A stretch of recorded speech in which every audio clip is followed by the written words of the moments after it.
And with that being said, we're going to bring up a phenomenal speaker. He's a seasoned speaker, Mr. Terrance Puryear. Come on up.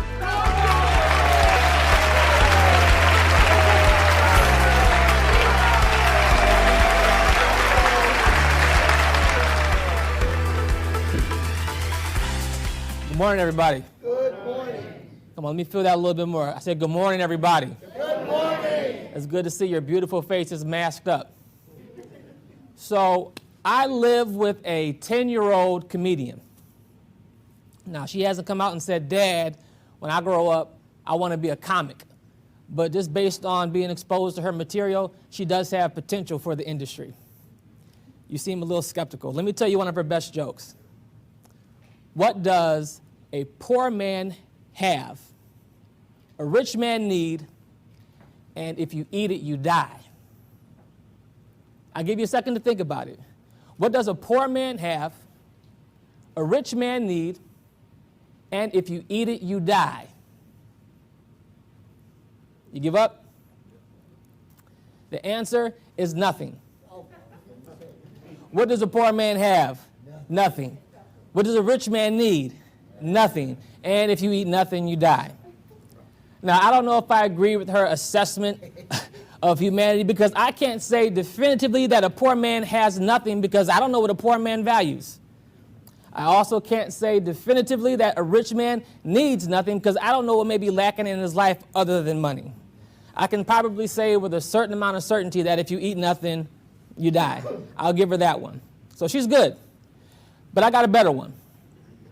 What is something that everybody in this room has? And the answer is not nothing. I want you to think about this. What's something that everybody that is in this room, listening to me talk, has in common?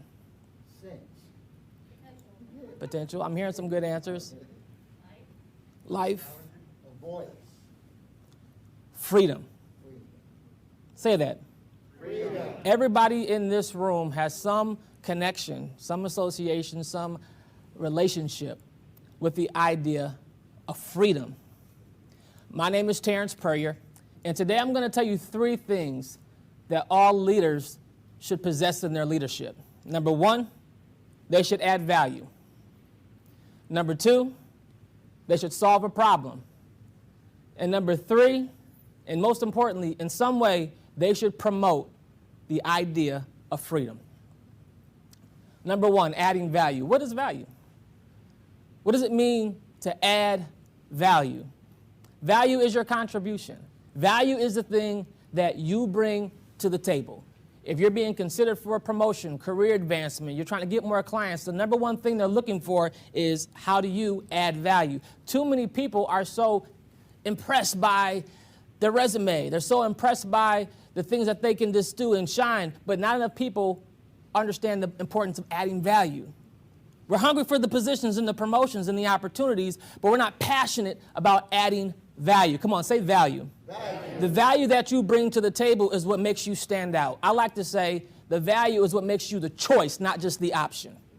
So I want you to think about, as a leader, as a person of influence, what do I do to add value to the environment that I contribute my time to? Church, business, family. In what ways do you add value? As a person of influence, as a leader, you have to add value. If you don't add value, you're probably not going to be considered to be someone who fits in to that environment or that organization. Number 2, you have to be able to solve a problem. Here's the thing about people. We're really, really good at pointing out problems. What we talk about at the coffee pot, at the water cooler. This could be better. This is not right, and this, and we do a lot of complaining. We do a lot of judging, and we are really quick to complain about problems and bringing problems to the table. But here's the secret. No one's going to promote somebody who can just identify problems without bringing solutions. As a leader and as a person of influence, you should have the ability to propose solutions, not just identify problems. Now, it's very easy to get stuck in that space because life is not perfect, and situations are often uncomfortable, are not meeting the standard of our personal liking. However, the people who they're going to promote, the person that they're going to consider, is not the person who just points out problems. It's going to be the person that brings solutions. That's what will always set you apart and give you what I call that competitive edge. So number one, you got to add value. Number two, you have to be solutions driven. Come on, say solutions, driven. Solutions driven. And lastly, and most importantly, do you promote the idea of freedom? Now, this is the game changer, and most people don't prioritize this or see it as important or see it as impossible. Because how can I free somebody by what I do? That's the question you should ask yourself. Because I always challenge myself, who is set free because I'm here? Who is made better because I showed up? In some ways, you should promote the idea of freedom.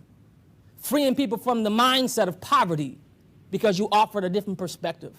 Freeing somebody by limitations that were put on them by negative people who didn't understand their value at a young age, but you gave them something else to consider, and you freed them from that mindset. Anybody can be a supervisor. Anybody can be a manager. Anybody can be a leader, but not everybody can lead people to freedom. Is anybody set free by what you do? Because if they are, you will be considered a master of your craft. Not just an option, but the choice. Somebody else that had a good relationship with the idea of freedom is my homegirl, Harriet Tubman. Recently, there was a film that depicted Harriet Tubman, and Cynthia Erivo played the character, and she engaged with her sister, and she was being busy about her mission and setting people free, and her sister said something that really struck me. She said, "Everybody can't run, Harriet. You can't help everybody."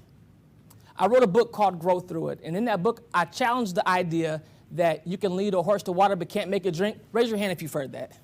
You can lead a horse to water but can't make it drink. I actually disagree.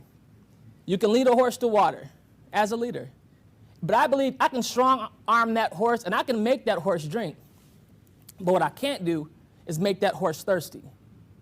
As a leader, you're not going to be able to help everybody because everybody doesn't show up thirsty, hungry, but there's somebody in your sphere of influence who has the capacity and the potential to change the world. And it is your responsibility as a leader to add value, solve some problems, but set that person free from any limitation that was ever placed on them by somebody who did not understand their value. As a leader. Are there any leaders in here, by the way? I forgot to ask. Raise your hand if you're a leader, a person of influence. Do you add value? What value do you bring to the table? What do you add? Are you solutions driven? Do you solve a problem? And if you're a business owner and you don't solve a problem, you're not going to be in business very long. You may take some great pictures and post them on the internet, but as far as success and sustainable success, if you're not solving a problem for somebody, you may be limited in your ability to really contribute. Add value. Solve a problem. And most importantly, somebody should be free because you showed up. My name is Terrance Puryear, and I speak to free. Thank you for your time.